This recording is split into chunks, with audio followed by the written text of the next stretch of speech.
Good morning students. मैं Sunita Bhargava, associate professor home science. मैं आपको human development and family relationship जो हमारा प्रश्न पत्र है वो हम पढ़ रहे हैं। इसके अंतर्गत हमारा जो टॉपिक चल रहा है पिछले 2 लेक्चर से वो है व्यक्तित्व विकास।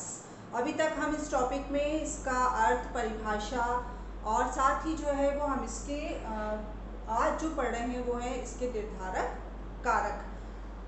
जो निर्धारक कारक से तात्पर्य है कि ऐसे कौन से कारक हैं जो व्यक्तित्व पर प्रभाव डालते हैं, या एक जब बालक का विकास होता है तो उस विकास की प्रक्रिया में, जैसे कल हमने विभिन्न अवस्थाओं में व्यक्तित्व विकास का अध्ययन किया था, तब भी हमने देखा था कि हर अवस्था में अलग अलग जो है वो फैक्टर्स आते हैं और वो बालक के व्यक्तित्व को प्रभावित करते हैं। अब यहाँ एक हम संपूर्ण रूप से आज अध्ययन करेंगे कि कौन कौन से कारक हैं जो व्यक्तित्व विकास की प्रक्रिया पर प्रभाव डालते हैं। तो हम देखते हैं कि महत्वपूर्ण तो जो है वो 2 कारक किसी भी विकास के लिए जो है वो माने गए। तो पहला कारक है वंशानुक्रम और दूसरा है वातावरण।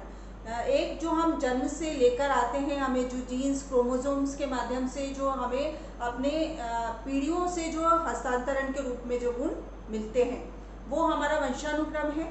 वातावरण में बहुत सारे जो फैक्टर्स आते हैं, हमारे घर का वातावरण, विद्यालय का वातावरण, हमारे आसपास का जो परिवेश है वो सारा, वो संपूर्ण जो है वो वातावरण के अंतर्गत आता है। तो ओवरऑल यदि हम देखें कि किसी भी विकास की प्रक्रिया को, और यहाँ मुख्य रूप से जब व्यक्तित्व की बात कर रहे हैं तो 2 कारक जो है वो मुख्य रूप से प्रभावित करते हैं। लेकिन इसके साथ साथ अब हम देखेंगे कि अन्य और कौन से कारक हैं जो व्यक्तित्व विकास की जो प्रक्रिया है उस पर प्रभाव डालते हैं।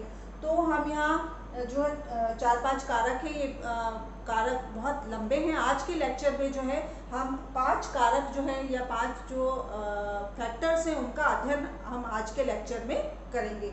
तो सबसे पहला जो फैक्टर है उसमें वो है शरीर रचना एवं शारीरिक दशा। शरीर रचना से तात्पर्य है कि व्यक्ति का किस प्रकार से शारीरिक विकास हुआ है।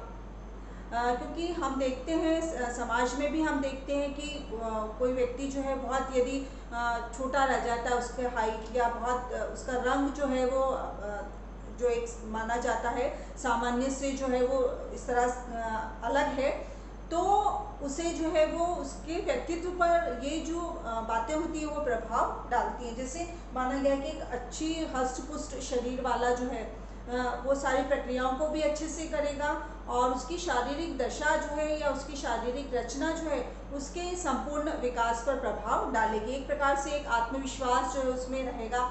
इसके विपरीत जो हम देखते हैं, जो बात करते हैं समाज में कि रंग काला है तो व्यक्ति में हीनता की भावना आ जाती है, या बहुत छोटे कद का वो रह गया तो उसमें हीनता की भावना आ जाती है। और ये हीनता की भावना जो है उसके कहीं ना कहीं आत्मविश्वास को जो है वो कम करती है और उसके व्यक्तित्व पर प्रभाव जो है वो डालती है। दूसरा जो एक फैक्टर है वो है बुद्धि, इंटेलिजेंस या बुद्धि जो है एक जन्मजात कारक है। हम देखते हैं कि जो बुद्धिमान व्यक्ति हैं या जिनके पास जो है वो एक अच्छी सामान्य से एक IQ लेवल होता है मनोविज्ञान में, तो एक अच्छा IQ है उसके पास, व्यक्ति के पास, तो उसके मानसिक प्रक्रियाएं जो है वो अच्छी होती है, उसका चिंतन अच्छा होता है, उसका विचारशील वो अच्छा होता है, उसकी शैक्षणिक उपलब्धि जो है वो अच्छी हो जाती है। तो ये जो बातें हैं वो उसके व्यक्तित्व को प्रभावित करती हैं। उसमें फिर वही हम बात कर रहे हैं कि व्यक्तित्व का जुड़ाव कहीं ना कहीं जो है वो कॉन्फिडेंस, आत्मविश्वास या जो उस व्यक्ति की मानसिक स्थितियां हैं उसके साथ है।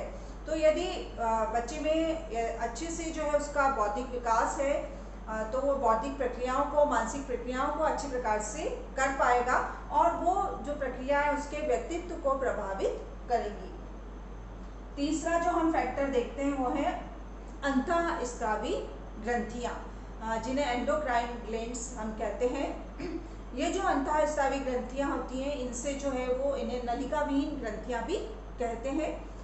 इनसे जो स्त्राव निकलता है उसे हार्मोन कहते हैं। आप लोगों ने सबने ह्यूमन फिजियोलॉजी में इसको पढ़ा है फर्स्ट ईयर में। तो ये जो हार्मोन है ये चूंकि इस ग्रंथि का नाम ही नलिका विहीन ग्रंथि है, कोई नलिका नहीं होती, तो सीधे ही ये जो हार्मोन है वो ब्लड में जाकर मिल जाते हैं, रक्त में जाकर ये हार्मोन्स जो है वो मिल जाते हैं। और ये जो विभिन्न शरीर की दशा है या शारीरिक जो क्रिया है उसमें जो है ये हार्मोन्स जो है वो मदद करते हैं। इनका अधिक स्त्राव और इनका कम स्त्राव दोनों ही व्यक्ति की शारीरिक स्थिति को या शारीरिक दशा को जो है वो प्रभावित करता है। बहुत डिटेल में हम इनको नहीं पढ़ेंगे हार्मोन्स को, क्योंकि ये ह्यूमन फिजियोलॉजी का टॉपिक है, लेकिन हम यहाँ पर एक सामान्य उसके लिए जो हमें इस विषय में थोड़ा सा लिखना होगा इन हार्मोन्स के बारे में, कि विभिन्न शरीर में जो है वो विभिन्न प्रकार की नलिकाविहीन ग्रंथियां हैं और उनसे अलग अलग प्रकार के हार्मोन्स निकल रहे हैं। तो कुछ मुख्य जो हार्मोन्स हैं उनकी चर्चा जो है वो हम करेंगे। जैसे पहले जो एक मुख्य ग्रंथि मानी जाती है पीयूष ग्रंथि या पिट्यूटरी ग्लैंड्स जो है वो एक है हमारे शरीर में। इससे जो इसके दो भाग इस ग्रंथि के बताए गए, एक तो अग्र खंड है इसका, एक पश्चिम खंड, दो भाग बताए गए।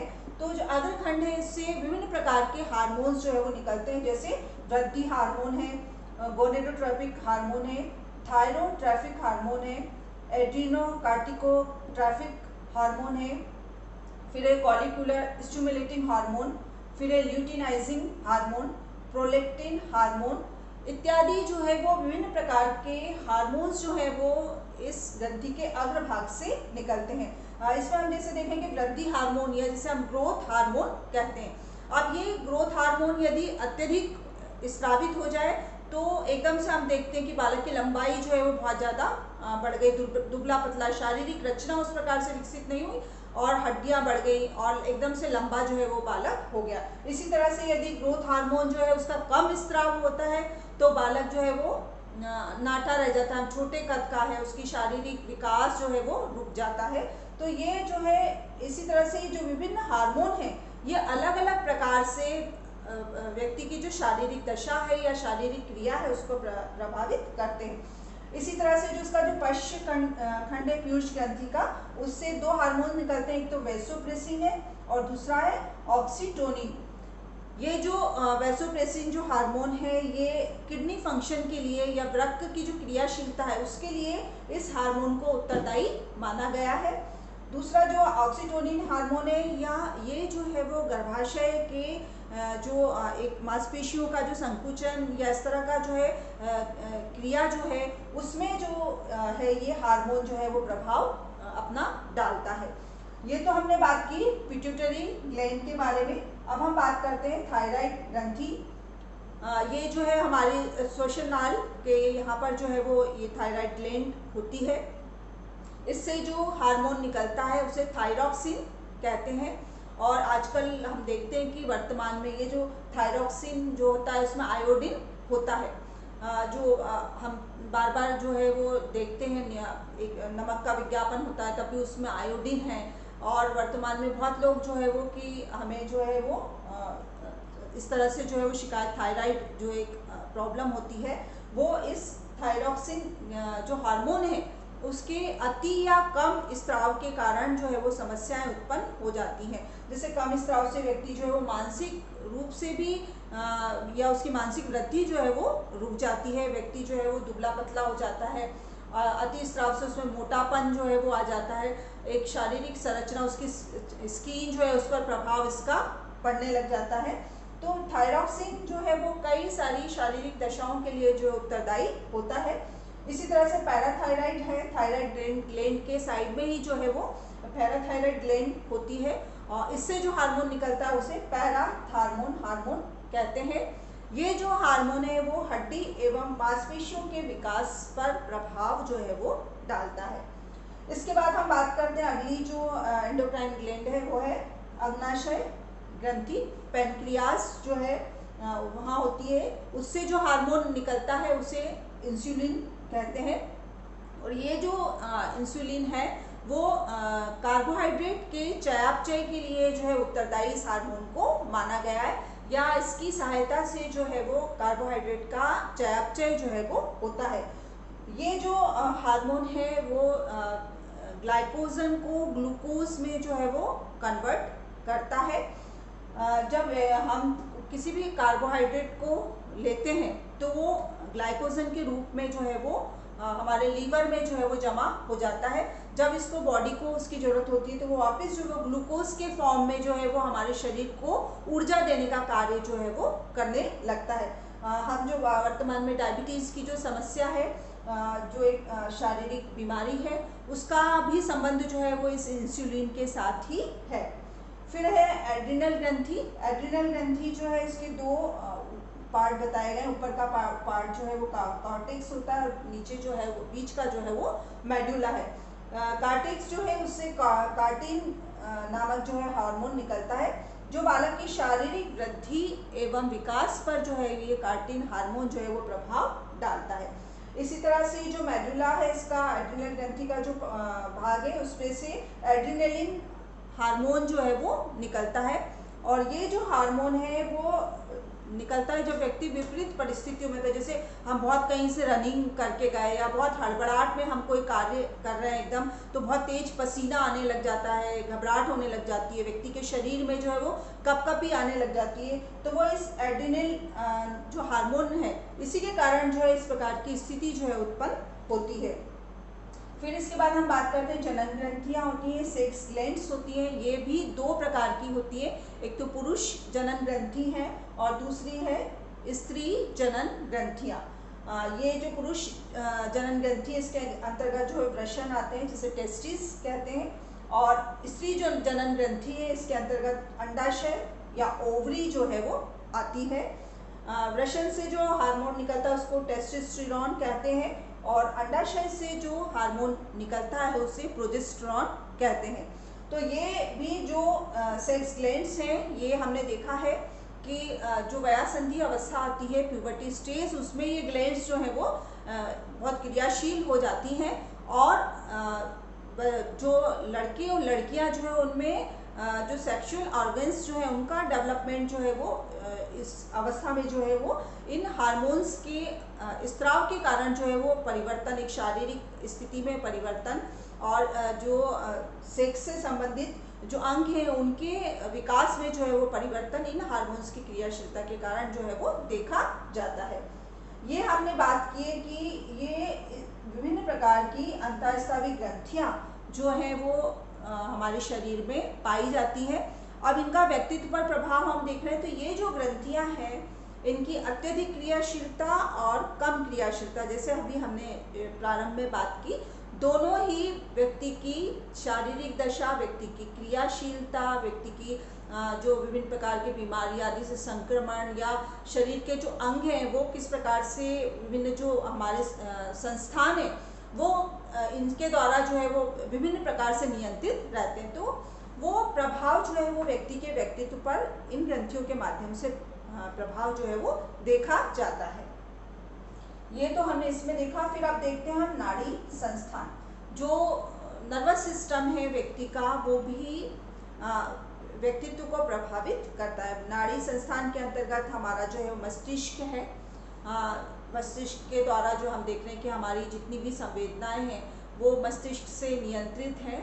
हमारे शरीर का जो कंट्रोल है वो मस्तिष्क से नियंत्रित है और इसके नाड़ी संस्थान के विभिन्न अलग अलग जो है वो पूरे भाग होते हैं जो शरीर को कंट्रोल करते हैं। तो इसका किस तरह से विकास हो रहा है वो भी बालक के जो व्यक्तित्व है उसको प्रभावित करता है। इसके बाद हम देखते हैं शरीर रसायन या बॉडी केमिस्ट्री।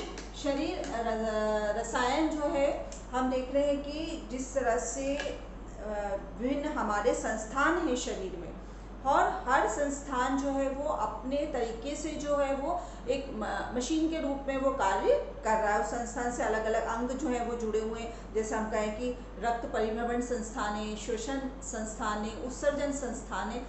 ये संस्थान जो है वो अपने कार्य करते रहते हैं और एक बॉडी केमिस्ट्री जो है वो हमारे शरीर में जो है वो बनी रहती है। विभिन्न प्रकार के रसायन जो हैं वो बॉडी में हमारे रहते हैं। जैसे हम कहें कि हमारा जो पाचन संस्थान है, तो पाचन संस्थान में अलग अलग रस जो है वो स्त्रवित हो रहे हैं और एक भोजन के पाचन की प्रक्रिया जो है वो पूरी हो रही है।